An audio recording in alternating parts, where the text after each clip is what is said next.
Now, President Bola Tinubu says his tenure will work to address the unfair treatment meted to those killed in their struggle to protect the environment of Ogoni land. The regime of the late head of state, Sani Abacha, former, of course, a ruler in Nigeria, executed activist Ken Saro-Wiwa and 8 others in 1995 after they were accused of murder. In a statement on Monday, the president, through Bayo Onanuga, the special advisor on information and strategy, wrote in his words, "We honor their memory by recognizing the sacrifices made and pledging to strive for a future characterized by peace, justice, and sustainable development for all communities, particularly those in the Niger Delta region." Now, the president said this while honoring the death of the activist.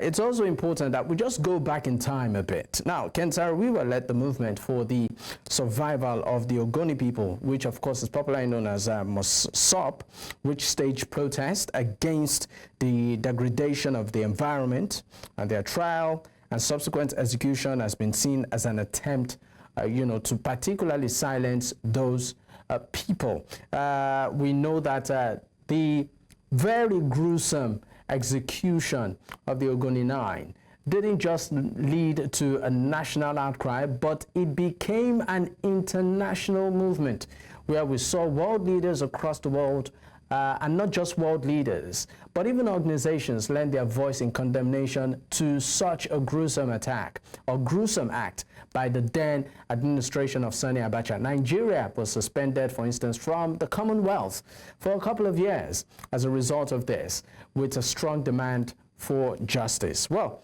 we of course have on the program to discuss this Dighi Mathew, the national president of the Indigenous Youth Council of Ogoni people. We know that this happened many years ahead, but their memory still lingers. Thank you so much for joining in, Matthew. Thank you very much. Good to have me. All right, it's great to also have you on the program. I mean, it's been many years since, of course, the very gruesome killing of Ken Saro-Wiwa and, of course, the 8 other activists who were pivotal in the struggle for a better Ogoni land. I mean, my question to you is this. It's been many years, yes, but has anything substantial been achieved so far as a result of this sacrifice? Yeah, thank you very much. Let me start in this way. Today, on Sunday, marked the 29 years anniversary of the death of 9 activists, that was killed on October 10, 1995. As a result of the marginalization, political, environmental degradation of that people, particularly the Ogoni people. And then the death of Ken Saro-Wiwa and the 8 others is to give them the freedom they want to self-determination, another part of what we are talking about today. But your question comes to this way. They achieved what those people died for. Primarily, we can say no, because the environment is still polluted, degradation is still going on, no light, no road, no water, no hospital, no good education or good health. So I really think the government really needs to come on a round table to really discuss this issue for the better of the people. I mean, you highlighted that of course, environment is still very much degraded, no good roads, there's infrastructure deficit, and it looks like nothing is being done. But are you saying that the government over the years, and even companies, multinationals that, are profiting from that environment, have not done anything to better the lives of residents there? Yeah, when we talk about anything, we talk about 29 years now. We talk about anything, we talk about the people.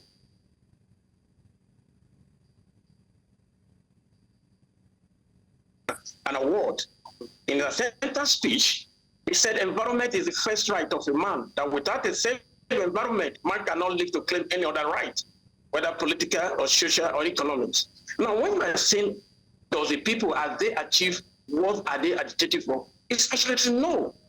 Because we talk about environment, we talk about the life of the people. As I said initially, no light, no road, no hospital, no good school.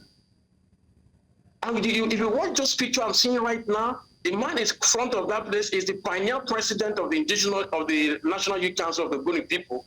It's not that person of Dr. Bola Tinubu. Now, if you come to this reality, what have they achieved? What have they already achieved on this process on environmental issue? Not only environmental issue we're talking about, we're talking about political marginalization.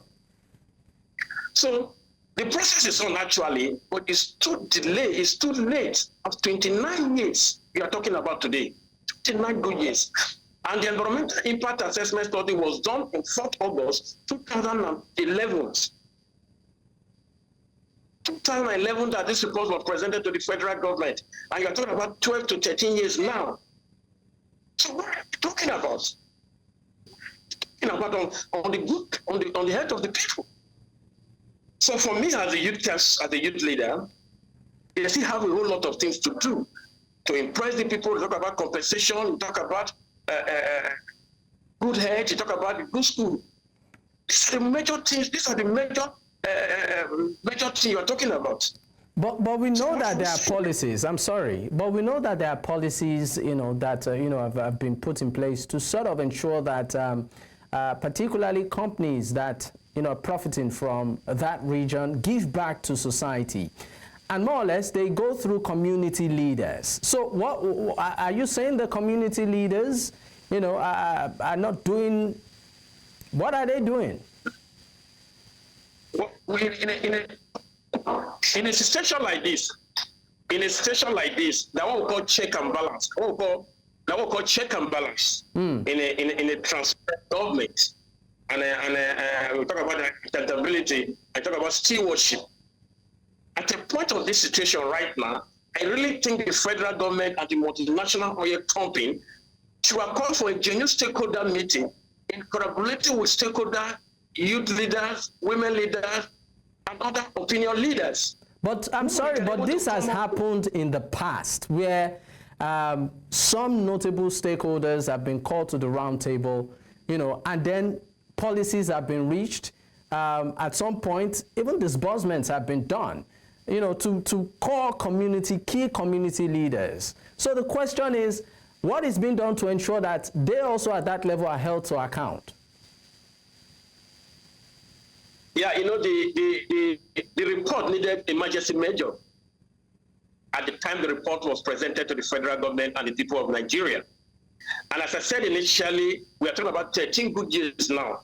Let me say it without fear or dread. Let them point one medical center already be built in that environment. Let them point one major route already be set up in that environment. Let them show me one good school already be set up on that environment. After 13 years, the federal government are receiving this report. Now you talk about water. I can understand that water be given to some community in that Ogoni land. You talk about water. What about lights? How did they give light to this water to be given to the people? So for me, there's a whole lot of things I really think, because Ogoni is a case study on environmental issue in the entire Niger Delta, especially the South and Nigeria at large. So I would like the President of the Federal Republic of Nigeria, in a speech he have made in 29 years anniversary, should call on a genuine stakeholder meeting in respect on this environmental issue. I mean, the President has actually said he would do something about the legacy of the Ogoni 9 and ensure that, of course, their sacrifice, doesn't go, to waste. But you are a young person. I mean, you're a resident there. You're a voice for the young generation there. I would like you to speak on some of the key concerns of young people in that region right now. Come again, sorry?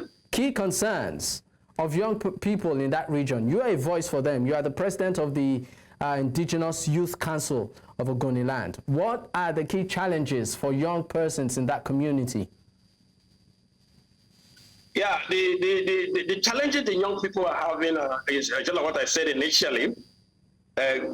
Good environment and good health and skill education for the people, and having a training for them, which is to have a what they have at hand to do to the people, to do for their living, you know. And when we talk about training, you don't just give them training without equip them or giving them what they will use to start it in sense of what they come from.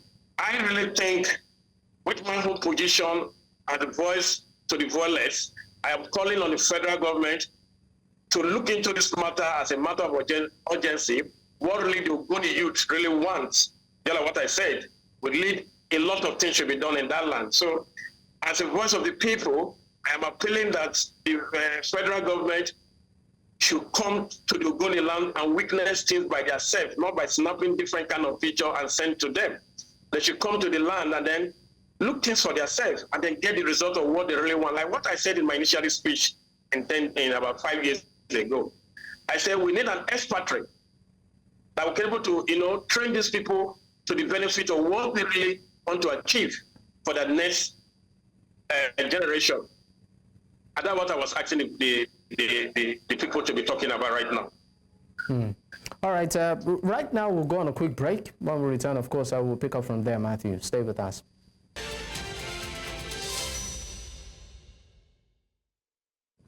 Many thanks for staying with us. This, of course, is still Politics HQ on News Central Television. I have with me Mathew Dighi, as the National President of the Indigenous Youth Council of Ogoni Land. And, of course, we are discussing, you know, the remembrance of the Ogoni Nine, who, of course, stood for freedom and, of course, stood for as a beacon of hope for the people of Ogoni. Thank you for staying with me. Now, before we wrap up on this conversation, I would like you to speak on the issue of militancy, which seems to be rife amongst, you know, the young population in that region. Militancy, oil bunkering, and of course, theft. I would like you to speak on that and how you think this issue can be addressed. I think there's something lead to something at the point that the militancy came. Because the militancy came as a result after the death of Ken, you know, and Ken was preaching non-violent in his approach, and nothing could able to give him the sense of belonging and enable him to say that this is the situation why we need what we want. But as a result of this militancy that came up, it was out of anger, out of provocation, as a result after the death of Ken. And I really think that I think the purpose of the amnesty, it was the purpose to bring the situation, to calm down the situation. And then a whole lot of things should be done on that situation at that time to kickstart what should not be repeated in the sense of bunkering and other things that will come up. When you talk about bunkering in the area, yes, the people do not have access to their weight. They are also slaves in their land. That doesn't still work. You know, we are talking about self-determination of fair proportion of their resource control. And you are coming up and say they should just fold their hand, then without nothing good happen to the city in the Niger Delta or in the south that are able to have the sense of belonging of compared with other cities in the world. The city you are talking about. And so this time of this 29 years anniversary, I think the all Nigeria ethnic youth leader have come in able to see they will give the honor to Ken to brainstorm on the way forward on this tragic issue that already occurred for 29 years in Ogoni land as a case study. I think the militant, it does not just happen as a case of as a coincidence. It was provocation and marginalization of the resources. So I think the federal government, the genuine federal government I'm talking about currently is President Tinubu, who have made a speech on a national issue on the 29 years anniversary. I really think I congratulated him for that. I really appreciate him for that. But as a result of this situation as indigenous rights, they should have the right to self-determination and the right to fair proportion of their resources should be controlled by people of the owner of the resources. All right. Thank you so much for your time. Mathew Dighi, the National President of the Indigenous Youth Council of Ogoni people. Once again, thank you for your time.